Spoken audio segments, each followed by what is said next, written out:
Chercheuses et chercheurs de vérité, salam alaikum. Je vais vous parler aujourd'hui de l'islam est une religion de paix et une religion de tolérance.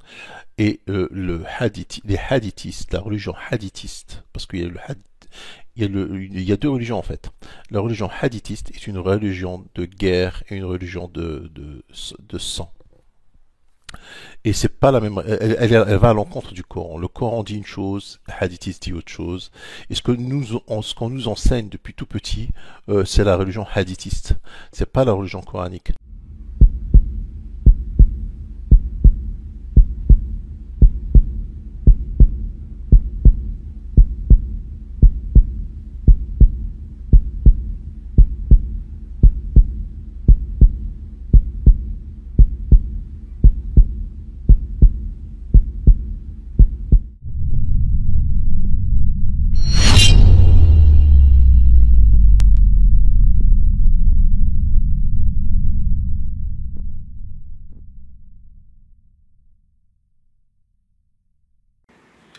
أعوذ بالله أعوذ بالله من الشيطان الرجيم بسم الله الرحمن الرحيم الحمد لله رب العالمين وصلاة وسلام على سيدنا محمد وعلى آله وصحبه أجمعين والسلام عليكم ورحمة الله وبركاته. Frères et sœurs, assalamu alaikum wa rahmatullahi wa barakatuh. J'espère que vous allez tous et toutes bien.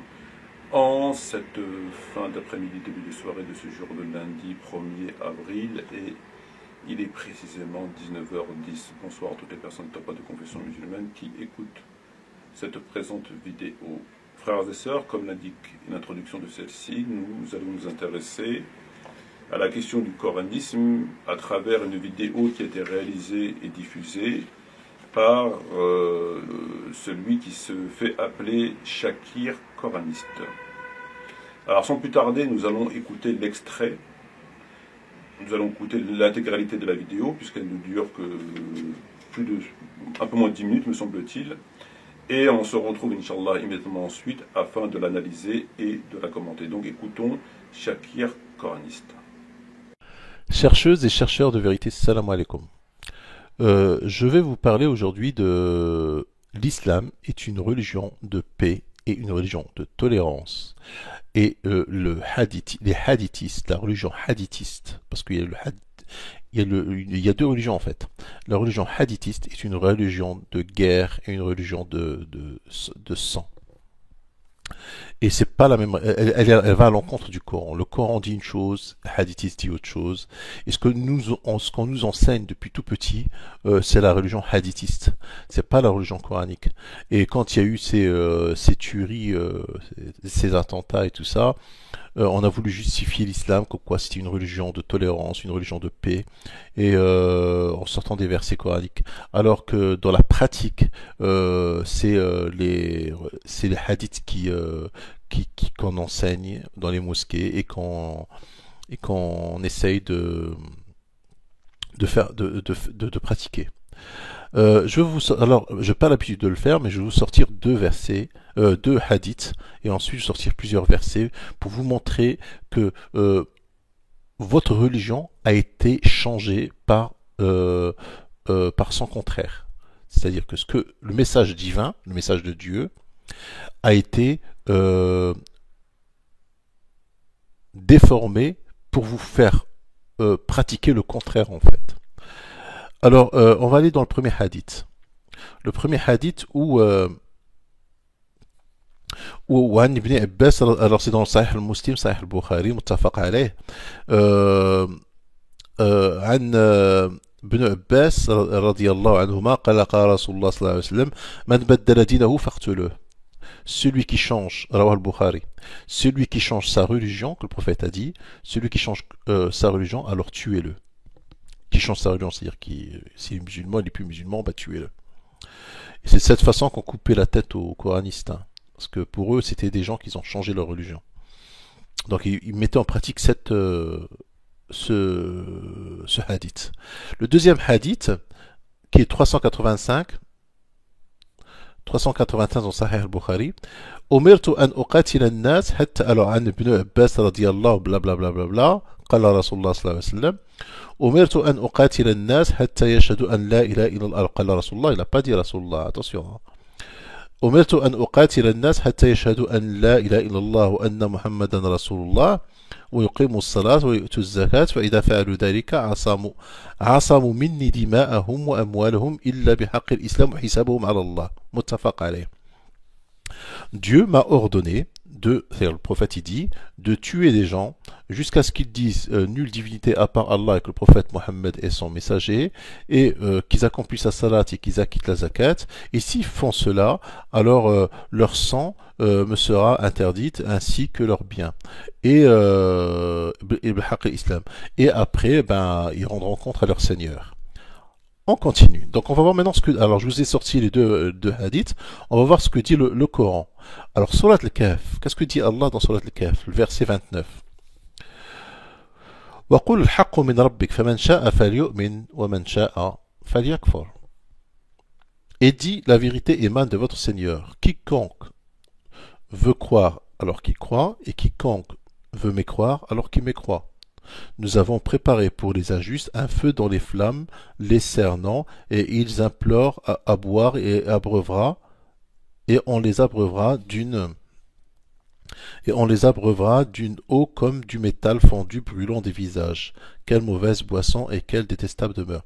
Donc vous voyez le début du verset, Allah dit la vérité émane de votre Seigneur, quiconque veut croire, qui croit, et quiconque veut mécroire, qui mécroit. Il te donne la liberté de croire ou de mécroire.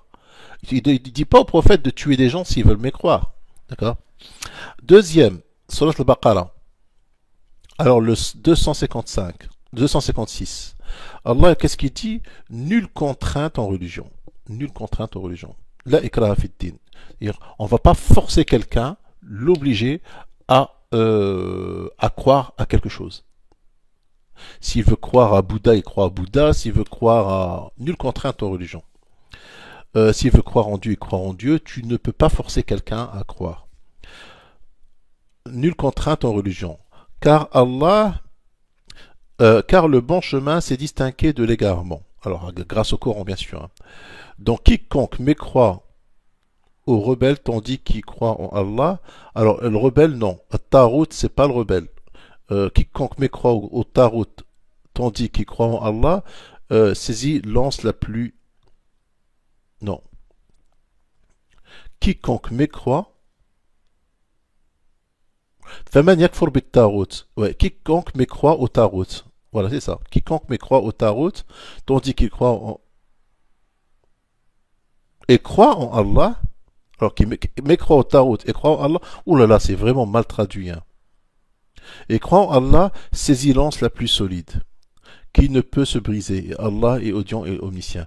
Bon, le début du verset qui nous intéresse, nulle contrainte aux religions. Il y a nulle contrainte aux religions. Tu n'es pas obligé de croire... personne n'a le droit de te forcer de croire. On va aller dans un autre verset. Surat Yunus. Alors là, il dit, dans le 99, وَلَوْ شَاءَ رَبُّكَ Yunus. وَلَوْ شَاءَ رَبُّكَ لَآمَنَ مَنْ فِي الْأَرْضِ كُلُّهُمْ جَمِيعًا أَفَأَنْتَ toi Mohammed أَفَأَنْتَ تُكْرِهُ النَّاسَ حَتَّى يَكُونُوا مُؤْمِنِينَ si ton Seigneur l'avait voulu, tous ceux qui sont sur terre auraient cru. Est-ce à toi de contraindre les gens à devenir croyants? Est-ce à toi, Mohammed, de contraindre les gens? Donc vous voyez le verset de Yunus 99, il est à l'encontre des deux hadiths que je vous ai sortis. Les deux hadiths vont à l'encontre du Coran. C'est comme si maintenant, si tu crois au hadith, tu ne crois pas au Coran. Et si tu ne crois pas au Coran, tu deviens un kafir. C'est pas en disant La ilaha illallah Muhammad Rasulullah, ça y est, tu es musulman. Non, non, non, non, non, non. Tu es musulman si tu crois au Coran. Si tu crois au Coran et tu le pratiques. et tu crois à rien d'autre. C'est ça être musulman, c'est ça être musulman. C'est croire au Coran et mécroire à rien d'autre. Par exemple, le hadith que je vous ai sorti au départ, Man baddala dinahu faqtuluh, ben, Surat Yunus, Allah il lui dit, si ton Seigneur l'avait voulu, tous ceux qui sont sur la terre, alors, alors je le dis en français, pas, euh, celui qui change sa religion, tuez-le, qu'il a dit le prophète dans le hadith, eh ben, c'est pas lui qui a dit, hein, ça c'est Shaitan qui a dit. Hein.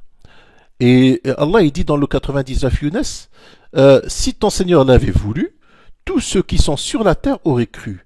Est-ce à toi de contraindre les gens à devenir croyants? Donc, le verset là est le contraire du hadith, des deux hadiths. Dans l'autre hadith, Umirtu an uqatila an-nas hatta yaqulu la ilaha illallah.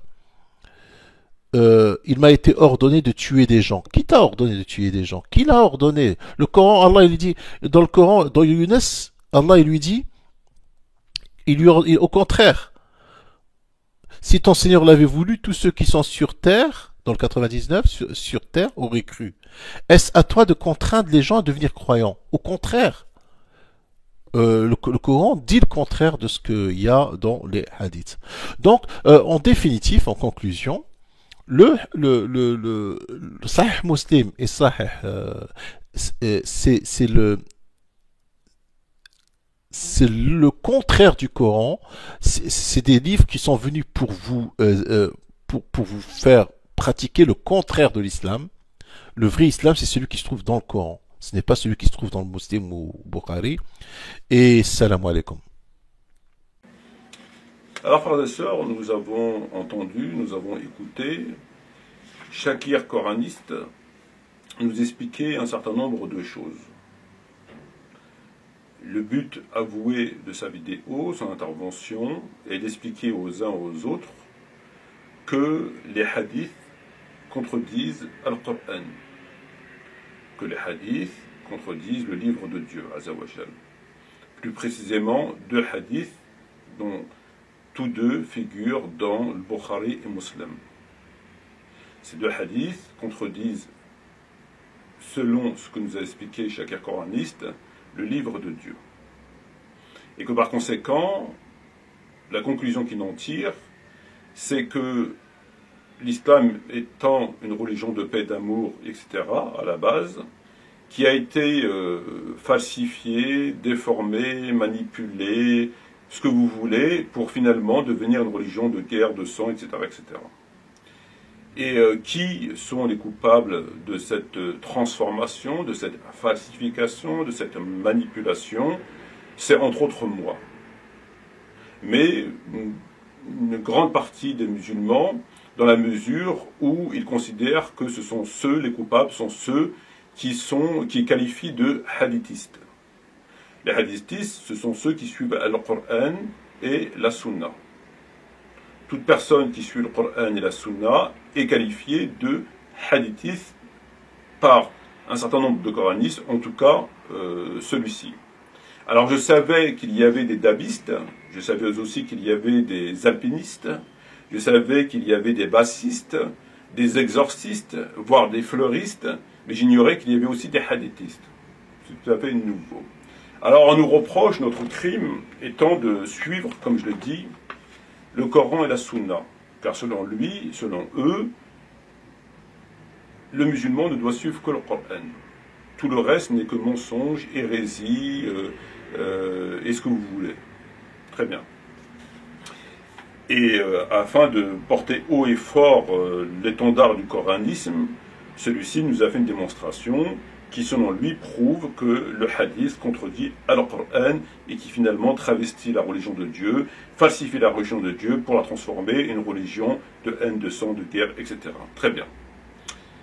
Alors, je suis toujours assez surpris de l'entendre commencer ces vidéos en interpellant ceux et celles qui l'écoutent par chercheurs et chercheuses de vérité. Chercheurs et chercheuses de vérité. Alors je savais qu'il y avait des chercheurs de code de promo, je savais qu'il y avait des chercheurs d'emploi, je savais qu'il y avait des chercheurs de fuite d'eau, des chercheurs de nazis, mais chercheurs et chercheuses de vérité sur le net, de surcroît sur YouTube, et davantage concernant la communauté musulmane en France, alors là j'ai failli tomber de mon tabouret. Bon, alors s'ils considèrent qu'il y a des chercheurs de vérité sur YouTube, moi j'ai envie de dire pourquoi pas, et tant mieux. Je l'appelle néanmoins à respecter donc cette fameuse rhétorique qui veut qu'on fasse passer le féminin avant le masculin, comme le faisait jadis Tariq Ramadan, comme le fait actuellement, comme le font de plus en plus souvent les prédicateurs du système, notamment Rachida. Donc c'est toujours le féminin, sœurs et frères, mesdames, messieurs, chercheuses donc de vérité et chercheurs de vérité. Bon, s'il veut être tout à fait conforme à ce qu'on attend de lui en termes de normes européennes, on va dire ça comme ça, mais après, bon, ça le concerne. Alors, avant d'entrer dans le fond du sujet, après avoir écouté un certain nombre de ces interventions, après avoir réfuté un certain nombre d'entre elles, après le travail que j'ai fourni pour lui apporter la réplique, la réfutation ici, je me permets quand même de lui donner un bon conseil, enfin, en tout cas je considère, il devrait faire comme l'a fait Rachida. Rachida qui jadis était salafi, puis maliki, puis référent laïcité, qui est passé du Khamis à la barre, machin truc, il a changé son accoutrement pour finalement être ce qu'il est aujourd'hui, et que nous avons observé qu'il avait rendu le chiffon qu'il avait sur sa tête à sa maman. Donc, comme quoi il y a quand même du bien, voyez-vous, comme ça le chiffon est quand même beaucoup plus utile dans la cuisine pour nettoyer ce qu'il y a à nettoyer que sur la tête de quelqu'un, donc finalement il n'a rien à faire sur sa tête. Bon, la preuve il l'a rendu. Bon.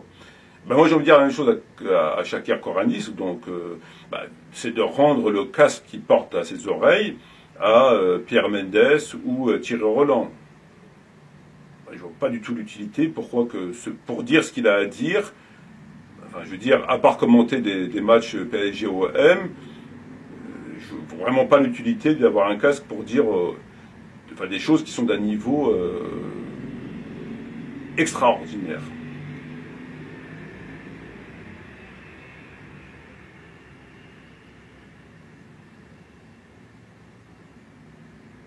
La secte la plus débile de tous les temps. La secte la plus débile de tous les temps. Même si on n'est certes pas à l'abri, parce que bon, d'une surprise, hein, il ne faut pas sous-estimer l'individu, il ne faut pas sous-estimer l'homme, mais quand même c'est incroyable à quel point cette secte peut être débile. Alors, cette secte, comme tant d'autres, et comme celle qui fait autorité malheureusement sur une grande partie de la terre, donc à savoir la secte d'islam laïque, cette secte apporte son concours et son assistance à évidemment la destruction de l'islam. Sur cette question, il n'y a absolument aucun doute.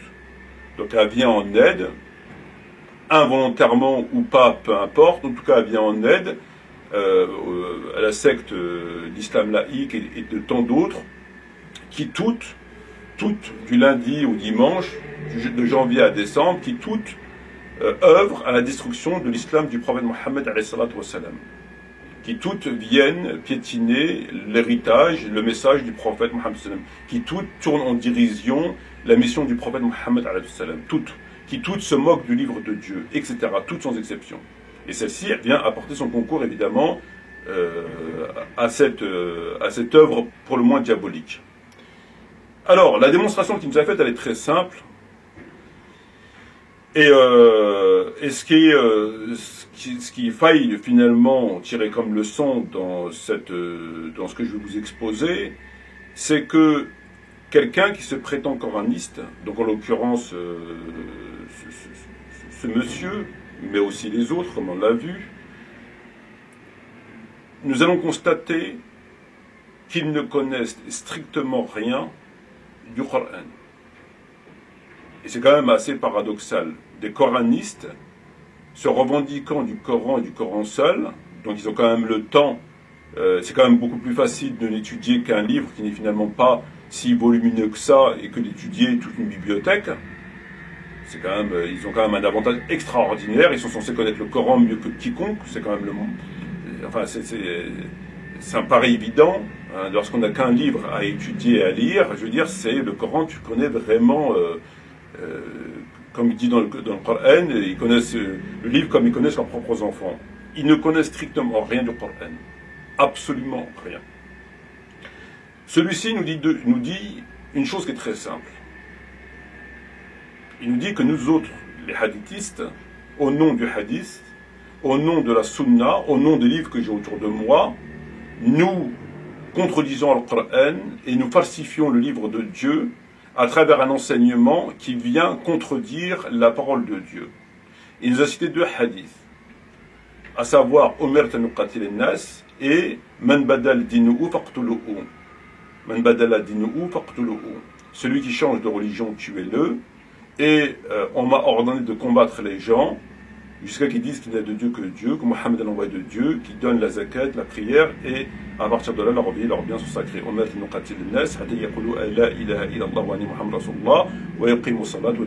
Etc. Ces deux hadiths qui figurent, qui sont sahih, par ailleurs, selon lui, contredisent le Coran. Parce que dans le Coran, il nous cite 3 versets. Et d'ailleurs, il n'est pas le seul à reprendre ces hadiths pour dire ce qu'il dit. Vous avez le Tijani qui a écrit jadis un livre qui s'intitule Comment j'ai été guidé, afin d'incriminer Abu Bakr radiyallahu anhu lorsqu'il a combattu les apostats. Il avait cité aussi un hadith amputé et me semble-t-il le Coran pour dire qu'Abu Bakr avait violé la loi divine.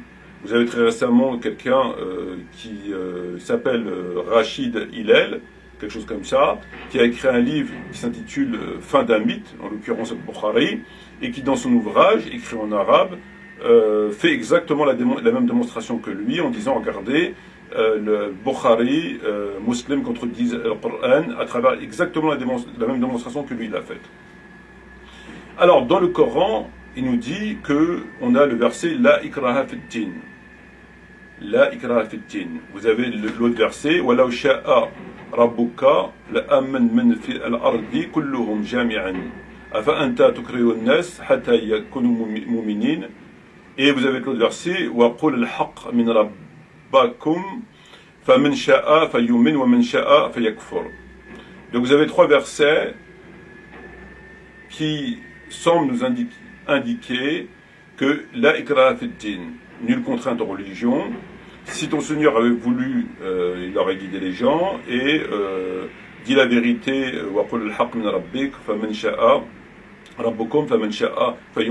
dit la vérité de Dieu, de votre Seigneur, celui qui veut croire croit et celui qui ne veut pas croire croit pas. Donc ces 3 versets semblent indiquer que finalement il n'y a pas de contrainte en islam. Il n'y a pas de contrainte en islam. Nulle contrainte en religion, la ikraha fi din, à travers ces 3 versets. Donc, au nom de ces 3 versets, les 2 hadiths sont donc caducs. Et celui qui change de religion, faqtuluhu.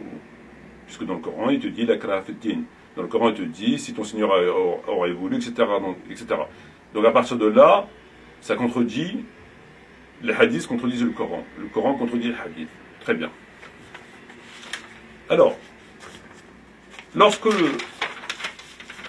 a un minimum de connaissances, lorsqu'on a un minimum de connaissances du Coran, ce qui n'est évidemment pas son cas, nous savons que un des paramètres d'étude du Coran, un des paramètres parmi d'autres paramètres, afin de comprendre le Coran, pour quelqu'un qui veut l'étudier et qui de surcroît veut faire une étude sur un sujet bien spécifique, il doit impérativement connaître une chose, obligatoirement, sans quoi il risque de s'égarer totalement, à savoir que dans le Coran, pour pouvoir tirer un enseignement dans le Coran, uniquement dans le Coran, après il va falloir élargir à travers les hadiths pour plein de choses, restons dans le Coran, il faut lire le Coran de A à Z.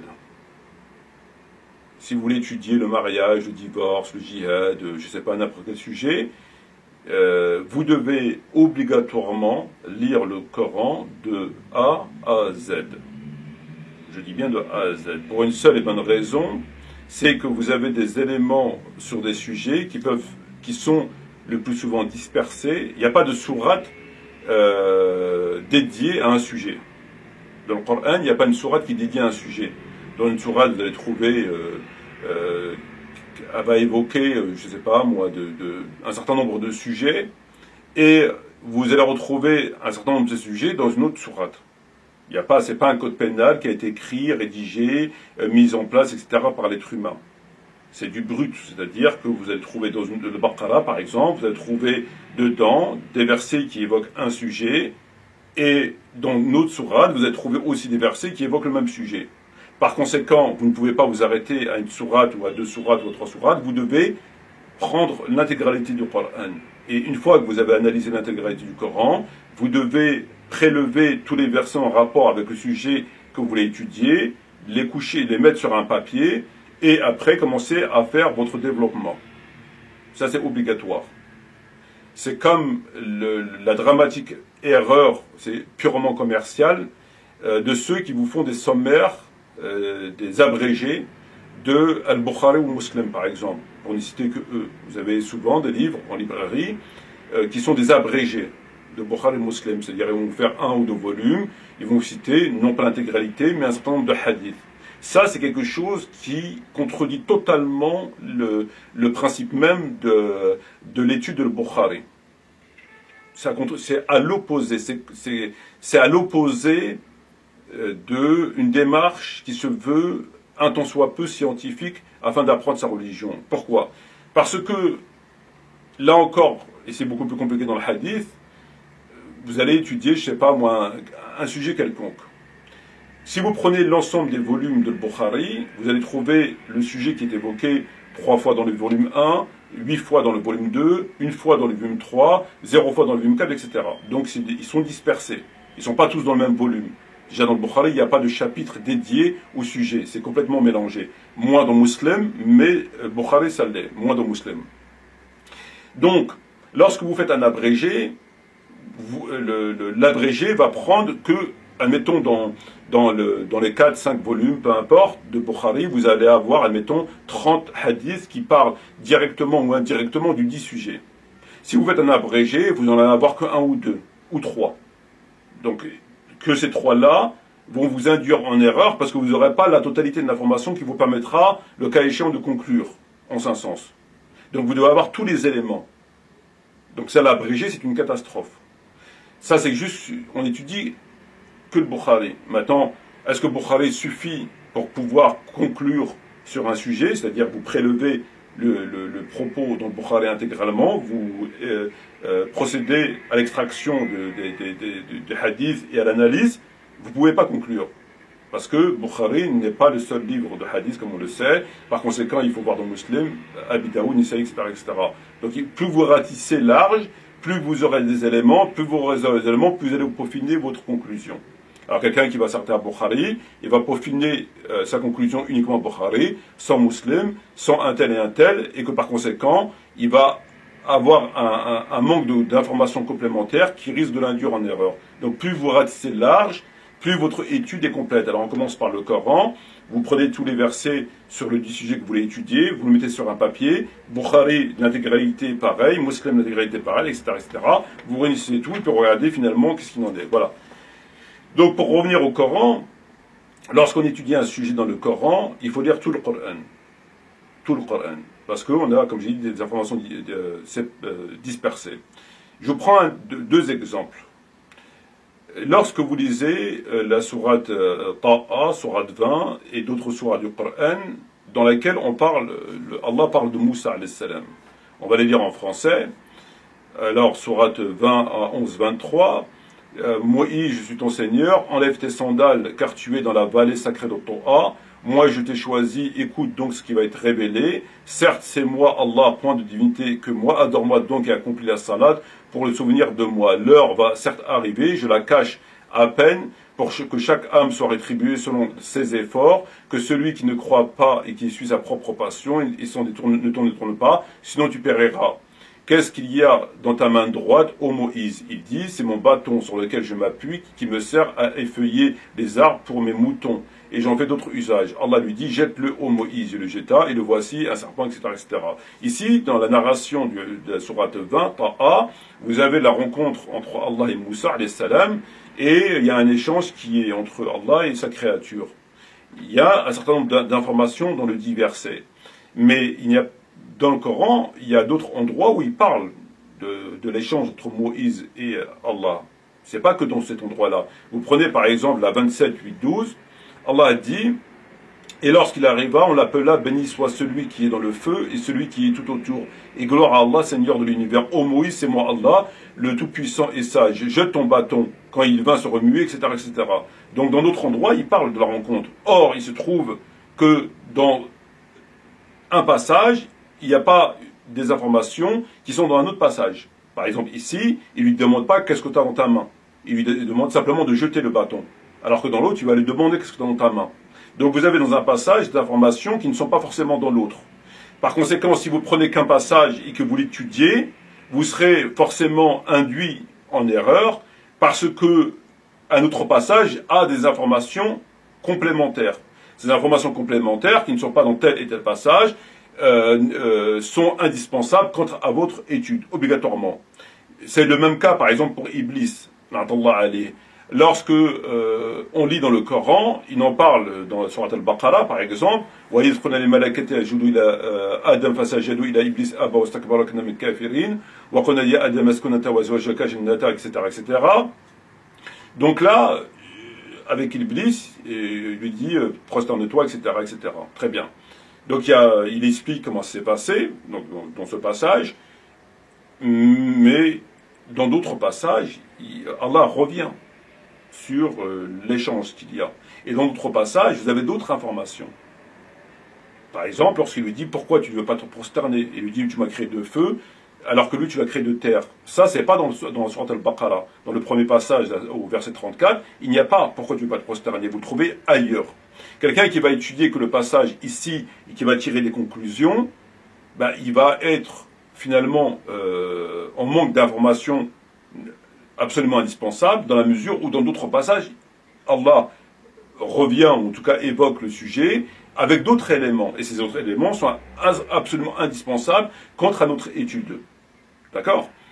Et c'est ce que a fait par exemple Imran Hussein lorsqu'il dit que la sourate 2, verset 34, nous indique que on peut penser qu'Iblis est un ange, mais dans sourate Al-Kahf, je me semble-t-il, dans un autre verset, il dit « Tu m'as créé de feu, et lui tu l'as créé de terre. » Par conséquent, c'est un djinn. Donc, on fait une étude, in extenso, on fait un recoupement, et on fait une analyse. On extrait, on fait une analyse. Et là encore, il faut être prudent, dans la mesure où c'est pas parce qu'il a été créé de feu que c'est un ange. Ça, c'est ce que notre enseignement à la base, en amont, nous a indiqué. Les anges, d'après le hadith, sont créés de lumière, les djinns de feu et l'homme de terre. Ça, c'est un hadith qui figure. Est-ce qu'il est assez certain et absolu pour conclure que dans la mesure où il a été créé de feu, c'est forcément non pas un ange, etc. Il n'en est absolument rien. Car vous prenez des tas de tafsir, etc. On va pas revenir sur le sujet qui nous indique que ceci, que cela. Donc même à ce niveau-là, c'est pas suffisant. C'est-à-dire que pour arriver au plafond de la conclusion, il faut être sûr et certain de ce que nous avons comme enseignement. La démonstration ici, c'est que quelqu'un qui veut étudier le Coran ne doit pas s'arrêter sur un verset qui semble dire une chose. Il doit, parce qu'il y a aussi dans les mots, le mot a plusieurs significations. Le mot oublier, par exemple, qui veut dire oublier au sens strict, il veut dire oublier au sens négligé. Le mot toucher, qui veut dire aussi bien rapport sexuel que toucher au sens strict. Donc tout ça, ça fait partie de la compréhension du Coran. Et pour bien comprendre, il faut bien étudier le Coran et voir les choses de très près, etc., etc. Ce que lui, il a fait lorsqu'il nous a cité ces versets, la ikraha fi din, etc., etc. Donc, il semble indiquer qu'il n'y a pas de contrainte en islam. Et que par conséquent, ça contredit et celui qui change de religion, tuez-le. Qu'est-ce qu'il a fait? Mais il a fait quelque chose qui est indigne d'un coraniste. Il a fait quelque chose qui est tout à fait indigne d'un coraniste. Ça aurait été quelqu'un qui... lorsqu'on se prétend coraniste, on est censé maîtriser le Coran. Et les paramètres de lecture, de surcroît d'études. C'est quand même le minimum qu'on puisse attendre d'un coraniste. D'un hadithiste, bon, le mec, il a tellement de livres à lire, finalement, il ne croit pas tant que ça au Coran, puisqu'ils ne cessent de dire ça dans leurs vidéos, le coraniste que nous ne croit pas au Coran, etc., etc. Bon. Ça peut se comprendre. Mais quelqu'un qui se prétend coraniste, qui a fait du Coran sa discipline exclusive, il n'y a pas d'autre chose, c'est le Coran. Il doit quand même connaître ce que je dis. Or, il nous donne la preuve il a fait une démonstration qui est, en même temps, c'est pas très étonnant, parce que ce sont des gens qui sont pas sérieux, parce que ces gens ne croient pas eux-mêmes à leur secte. Eux-mêmes ne croient pas à leur secte. Ils ont choisi cette idéologie, on va dire ça comme ça, uniquement par intérêt. Ils ne se basent sur aucune science prouvée, puisqu'on a prouvé à plusieurs reprises que leur théorie ne tient pas. On appelle ça une théorie chiotte. Et ils le savent. Mais ils ont un intérêt, comme l'islam laïque. Les gens qui sont musulmans laïques, c'est par intérêt. C'est pas parce que c'est vrai. C'est parce qu'ils ont un intérêt, c'est-à-dire la tranquillité, etc., etc. Et eux, ils ont un intérêt. Celui qui veut être homosexuel, peut-être deviendra coraniste, parce que dans le Coran, il n'y a pas de peine contre l'homosexuel, au sens strict du terme. Alors que dans le hadith, on l'a, etc., etc. Vous enlevez le hadith, en fait, il ne reste pas grand-chose en termes de délit, de crime. Si on enlève le hadith et l'ijtihad, qui est indispensable, évidemment, il ne reste pas grand crime si on s'arrête. Ben, eux, c'est ça leur truc. C'est ce qu'ils veulent, en fait. Donc ils ont choisi cette voie non pas par solidité de la théorie, mais uniquement par leur intérêt. Donc ces deux hadiths contredisent le Coran. Très bien. Alors, moi j'ai dans le Coran d'autres versets que lui ne connaît pas et qui semblent conforter ces hadiths, et non pas les contredire, les conforter. Mais il n'en fait pas état, lui. Ah, il ne les a pas vus, il ne les connaît pas, il ne les a pas vus. Il a pris les 3 versets, c'est tout. Le reste, c'est pourtant dans le Coran, c'est dans le Bukhari. فإذا انسلخ الأشهر الحرم فاقتلوا المشركين حيث وجدتموهم وخذوهم واحصروهم واقعدوهم كل مرصدا فإن تابوا وقاموا الصلاة وآتوا الزكاة فخلوا سبيلهم إن الله غفور رحيم. Lorsque les mois sacrés expirent, combattez les polythéistes là que vous les trouviez. Tendez-leur de guet-apens, etc. Et la condition, فَإِنَّ تَابُوا التَّوْبَةِ وَقَامُوا الصَّلَاةِ وَآتُوا الزَّكَاةَ فَخَلُوا سَبِيلَهُمْ إِنَّ اللَّهَ غَفُورٌ رَحِيمٌ فَإِخْوَانَكُمْ فِي الدِّينِ. Dans Sourate At-Tawbah. إِذَا تَابُوا وَقَامُوا الصَّلَاةَ وَآتُوا الزَّكَاةَ فَإِخْوَانَكُمْ فِي الدِّينِ. Ici, Allah t'indique une injonction, combattre les polythéistes, où que vous les trouviez, tendez-leur de guet-apens, etc. Et s'ils se repentent, acquittent de la prière, donnent la zakat, ce sont alors vos frères en religion. Ici, ça va dans le sens de Bukhari Muslim. Ça va dans Umet an-Nuqatil al-Nas.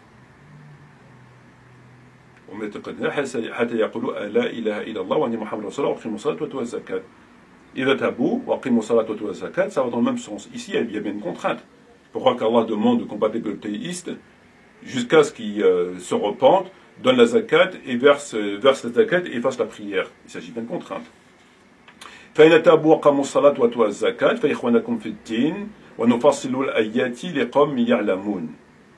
فإذا تابوا وقاموا الصلاة وآتوا الزكاة فإخوانكم في الدين وقاتلوهم حتى لا تكون فتنة ويكون الدين كله لله فإن أنتهوا فإن الله بما تعملون بصير وقاتلهم حتى لا تكون فتنة ويكون الدين كله لله. Donc ici par exemple vous avez le verset qui est très clair.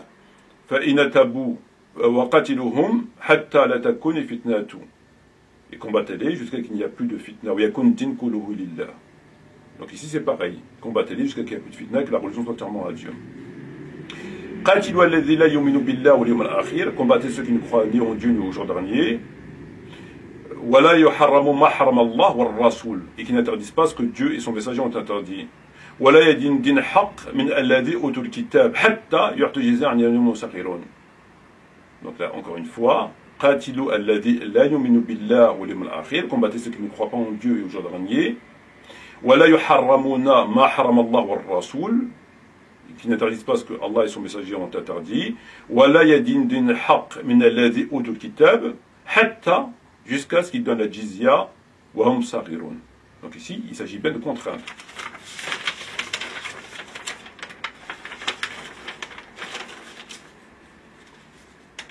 قل المخلفون من الأعراب ستدعون إلى قوم أو لباس شديد تقاتلهم أو يسلمون فإن تطيعوا يؤتكم الله أجرا حسنا وإن تتولوا كما تولوا من قبل يعذبكم عذاب الأليم. قل للمخلفون من الأعراب ستدعون إلى قوم أو لباس شديد تقاتلونهم أو يسلمون.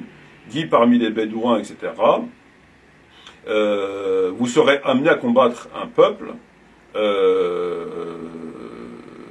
Vous les combattrez jusqu'à ce qu'ils s'islamisent, jusqu'à ce qu'ils se convertissent. Shadid tuqatilunahum aw yuslimun. Vous les combattrez à moins qu'ils ne s'islamisent. Surat, il me semble-t-il, Tawbah. إنما الجزاء الذي يحاربون الله والرسول ويسعون في الأرض فسادا. Alors ici, c'est très intéressant. Ceux qui combattent Allah et son messager et qui sèment la corruption sur la terre. Ici, il te dit fi al-ard, fi al-ardi, fi al-ardi. Innama jaza'u alladhi yuharibuna Allah wa rasulahu wa yas'auna fil ardi fasadan. Ici déjà, la notion ici c'est international. C'est pas la frontière. Fil ard, il doit dire. Donc pour ceux qui pensent que l'islam, on a l'islam algérien, l'islam marocain, l'islam turc, tunisien, il n'y a pas de. L'islam c'est international. Et la preuve dans ce verset, Innama jazaa'u alladhi yuharibuna Allah wa rasulahu yas'una fil ard fasadan. Donc tous ceux qui combattent Allah et son messager et qui sèment la corruption, non pas dans ta ville, dans ton pays, mais sur terre, Allah te demande de les combattre et que leurs mains, que leurs pieds, etc., etc., etc. Donc nous avons la notion ici de tous ceux qui sèment le façade.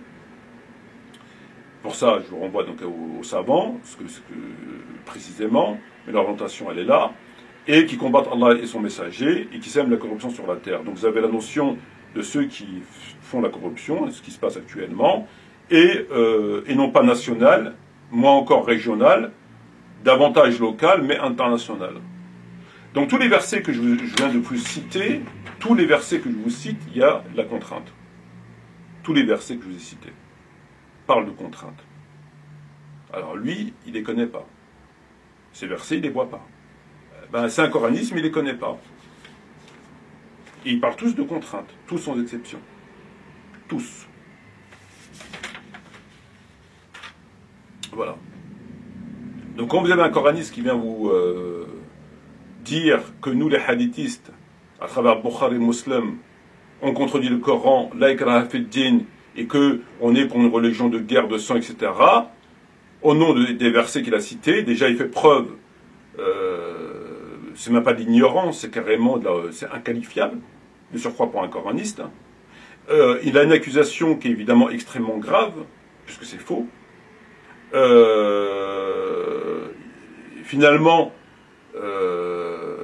puisque les hadiths qui disent Umirtu nuqatil an-nas et celui qui change de religion, c'est la religion du sang de la guerre, ben, il devrait dire la même chose des versets à côté, puisque dans ce cas-là, il faut qu'il qualifie la religion de guerre et de sang, puisque les versets disent comme les hadiths disent. ça ne l'arrange pas, évidemment, à moins qu'il apostasie complètement de sa religion, et que c'est quand même assez extraordinaire qu'un coraniste ne connaisse pas ces versets. Alors, est-ce que ces versets sont en contradiction avec la Qur'an? Absolument pas. Donc là, maintenant, on rentre dans le domaine de l'étude, qui est réservé à des gens qui étudient, évidemment, qui vont vous expliquer pourquoi la Qur'an ne contredit pas ce qu'on a expliqué, et qui vont vous expliquer ça avec des preuves, etc., etc. Avec étude, avec science. Voilà. Alors que lui, bon, il a prélevé 3 versets, puis il les a balancés, il vous a dit, regardez, ils contredisent le Coran, etc., etc., etc. Sur ce, je vous dis, wassalamu alaikum wa rahmatullahi wa barakatuh.